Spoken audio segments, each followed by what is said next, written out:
بسم اللہ الرحمن الرحیم۔ رسول صلی اللہ علیہ وآلہ وسلم نے فرمایا، اس گھڑی کو تلاش کریں اس کے بارے میں امید کی جاتی ہے کہ وہ جمعہ کے روز بعد نماز عصر سے غروب آفتاب تک ہوتی ہے۔ جب مسلمان اپنے مسلمان بھائی کی عیادت کرتا ہے تو وہ واپس آنے تک جنت کے میوے کھانے میں مصروف رہتا ہے۔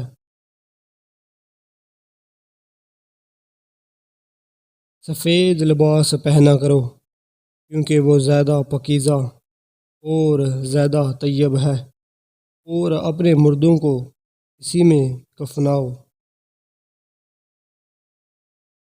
جو شخص ذخیرہ اندوزی کرتا ہے وہ گناہ گار ہے۔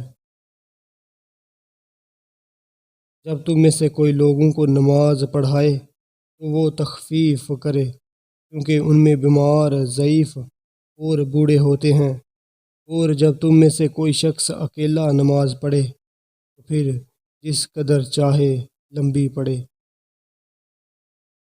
علامات قیامت میں سے پہلی نشانی آگ ہے جو لوگوں کو مشرق سے مغرب کی طرف جمع کر دے گی۔